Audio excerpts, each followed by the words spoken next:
Welcome back, boys and girls. Hope you enjoyed our content. So yeah, Godsent had a technical issue, and hopefully they should be joining the server shortly. So we can go into the game. NiP versus Godsent coming up on Cobblers. Where do you see NiP at the moment in the grand scheme of things? It's hard to tell because obviously Pitt just came back into the lineup. But from what we saw from them yesterday, they seemed pretty solid. Like they weren't phased as much. I mean, Pitt can still watch the games. I guess he played at least a little bit of CS, so he is up to date with the team, I would assume. And yeah, they've just been looking strong all around, considering that they're playing Godsent, who has been shaky lately. I mean, they had to change players as well. I think NiP is a clear favorite in this one. Do you feel the same, Dan? Do you have an opinion? Yeah, I mean, they have always had an affinity for Cobblestone, have NiP, so it's a place where they're going to find a lot of comfort. And, you know, with Pitt there, he's a great, versatile player. He's often performed well for NiP in all the support roles. And as Yanko said, it's very unlikely that he's not been keeping up to date, especially because maybe at the back of his mind, he's probably a bit afraid. What if they sign Michael? They like, he's probably a little bit afraid. So I'm sure he's, you know, been on top of things. And when it comes to Godsent, like, this is a map about your T side, generally speaking. I would be surprised if NiP have a weak side, but with Godsent, it's hard to know with the turmoil that they've been under, whether they'll have the kind of consistency to some of their drills and the coordination in all of the rounds, because they don't have so much drill routine, that they'll have the ability to play as strong of a T side. But the bottom line is that they're always going to be a very, very skilled team, so they're always going to have the opportunity to actually maybe defend well against what NiP do, because maybe any one of the players could just go nuts. So, but NiP definite favorite. I'd be surprised if they don't win like 16-10 or something, to be honest. Where do you see Godsent going in the next, well, towards the major, let's say? I mean, that's the next milestone, isn't it?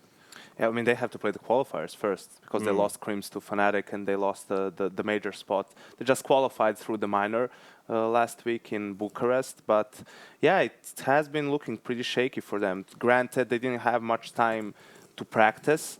So right now they have to, pull all of the resources together to focus on that major qualifier. That's what the number one thing they have to play for.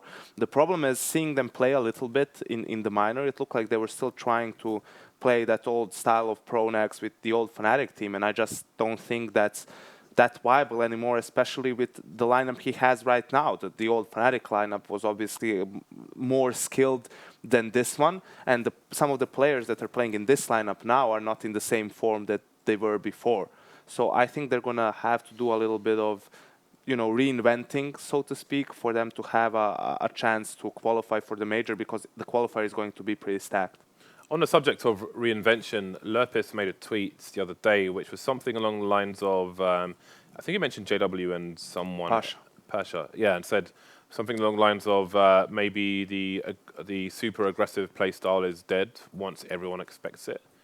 I don't think it's a matter of people expecting it, because even then people were expecting JW and Pasha to be aggressive. They would go aggressive and still get the kills.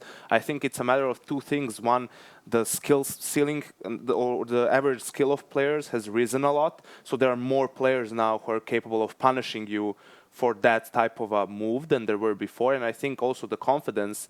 Pasha, I'm not sure how much, but for JW, I think he also lost some confidence in his ability to be stupidly aggressive even at times, right? Because he was getting increasingly punished for that. And, at some point you have to say, okay, this worked for me before, but time and time again, I'm like dying, I'm failing my team. Do I still go with this, or do I try and switch things up a little bit?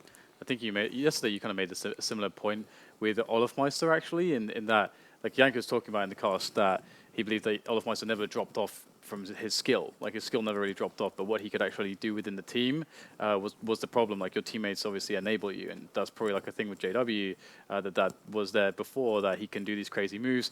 Not only did he have four super amazing players to be a solid core to back him up with, they also know how he's going to play, and they can actually facilitate, like, even if he's going to die, they can maybe get something from that round, instead of him just like being in an isolated situation where I'm just going to go crazy and open up the map. It's never just him in a solo role, but maybe he's not finding that level of connection with his team when he wants to go for those plays, maybe just not quite in the right spots now, and that's led to lack of confidence.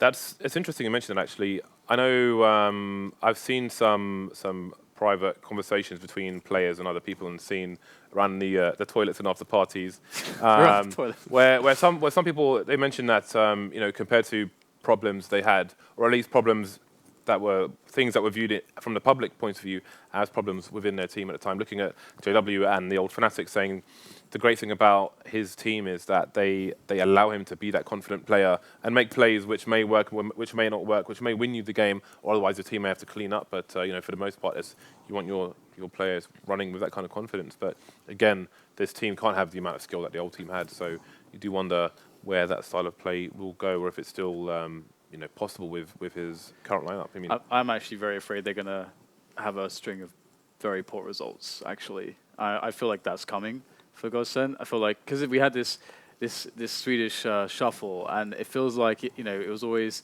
a question. We were always wondering, you know, who's going to come out on top here. Initially, the lineups, they looked pretty okay for both teams, but it was hard to see, you know, who was going to make it. Now it kind of feels like Fnatic got the better end of the bargain, and that Godsend are going to fall off. And because like Yanku says, I think they have to re-innovate into a new identity. That's something that doesn't happen overnight. And how patient are they going to be? I mean, because it could take 2, 3, 4 months to do that. And if they don't have the results, then they're probably going to split up and go their separate ways. And also, I mean, Pronax was never a mad fragger. He had good games every now and then, but he had 4 amazing teammates that allowed him to, you know, be a bit lacking in the fragging department, and he also did a great job of leading the team, right? And now, if, you know, the rest of the team can't put him on his back, so to speak, not literally, but, you know, compensate for his lack of fragging, and that style of play in general isn't as effective anymore, you wonder what's the next step for them. What the hell just happened? I'm blue double die. So you wonder, like, what's the step? So do they need to change their play style so that then becomes more effective? They're not reliant as much on fragging, because he had a couple of really, really poor performances at the minor. All right, the game should be starting, I would say, within the next 5 minutes, but we're going to go to a break until it does. So there was a technical issue which I think delayed something else they're doing at the moment, but they should be ready within the next 5. So stay tuned, guys, and we will have a game for you shortly.